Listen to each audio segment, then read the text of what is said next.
Magandang gabi po sa inyong lahat. Nag-walk out si Jesus sapagkat nanghihingi ng tanda o patunay ang mga pariseyo, ang kanyang mga kritiko. Hindi interesado ang mga pariseyo, kaya sila humihingi ng tanda o patunay.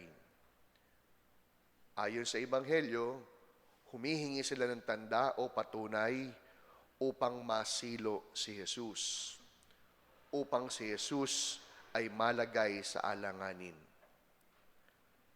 Ibig nilang makatiyak, ibig makasigurado, makapangyarihan ba talaga ang taong ito o niloloko lamang niya tayo? Kung tutuusin, kagaya ng sinabi ni Jesus, wala pong tanda o patunay na sasapat sa mga taong katulad ng mga pariseyo na sarado ang isip sa lahat. Bakit? Sapagkat simula't simula pa lamang, hindi ba't ginawa ni Jesus ang tubig bilang alak sa kasalan sa Kana? Hindi ba't binuhay ni Jesus ang patay? Nariyang pinatigil ni Jesus ang bagyo at hangin? Hindi ba't kailan lamang sa aklat ni Marcos napakain ni Jesus ang 4,000 katao gamit ang ilang piraso ng tinapay at isda? Iba't ibang mga tanda na tumutukoy hindi lamang sa kapangyarihan ni Jesus, kundi sa kanyang pagiging Diyos. Tunay po yung kasabihang walang tanda ang sasapat sa taong hindi naman gustong maniwala. Kaya ngayon, bakit po ba ayaw maniwala ng mga eskriba at pariseyo? Una, ayaw nila maniwala kay Jesus. Bakit? Kilala namin siya. May katotohanan yung kasabihang familiarity breeds contempt. Kilala namin yan. Hindi ba't sabi nila, hindi ba't si Jose ang karpentero ang tatay niya? Meron pang usap-usapan ang mga marites sa kanilang lugar. Hindi naman si Jose ang kanyang totoong tatay. Kaya't paanong ang kagaya ni Jesus magiging kapani-paniwala?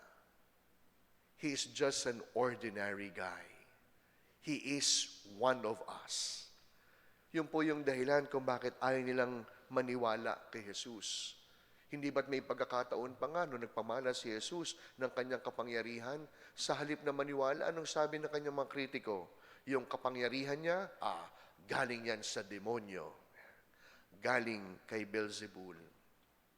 Pangalawa, ayaw maniwala ng mga tao kay Jesus sapagkat may namumuong inggit sa pagitan nila. Inggit bakit? Sapagkat marami na po ang mga followers ni Jesus. Marami ang sumusunod, marami ang nakikinig. Kaya't inggit ang nagtutulak sa mga eskriba at pariseyo na huwag paniwalaan ang mga bawat gawa ni Jesus. Tunay nga po yung kasabihang ang inggit nakamamatay. Sapagkat pinapatay ng inggit, hindi lamang yung taong ating kinaiinggitan, kundi pinapatay ng inggit ang ating kakayahang makita ang ating sariling kakayahan. Kaya nga ano po ba yung isip ng isang taong inggitero? Hindi lang naman siya naiinggit sa mga bagay na meron ka. Ang isang taong inggitero, ang lagi niyang isipin, dahil wala ako nung meron ka, dapat mawala yan din sa'yo. Tandaan po natin, sa bawat pagkakataon po na nanghihingi tayo ng tanda, parang iniisip natin, hindi yan kaya ni Jesus. Hindi imposibleng manggaling kay Jesus ang bawat mabuti at magaling. Yun po yung dahilan kung bakit ang sabi nila, ang kapangyarihan ni Jesus hindi galing sa Diyos, galing sa demonyo.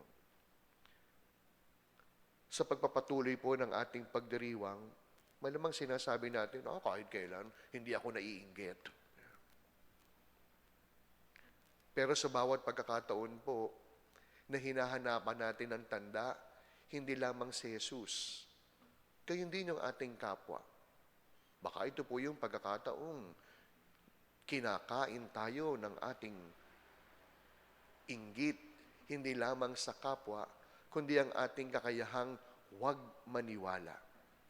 Nawa sa misa pong ito, hayaan pong hilumi ng ating pagdiriwang, hindi lamang yung kawalan natin ng pananampalataya kay Jesus, kundi pati na rin ang ating kawalan ng kakayahang makilala si Jesus. Taglay ang kanyang kapangyarihan na may kayang gawin si Jesus na mabuti at magaling. Sa misang ito, yun po yung biyayang hingin po natin. At lagi nating pakatatandaan, ang isang taong walang sasapat na tanda sa isang taong kapos ang pagtitiwala.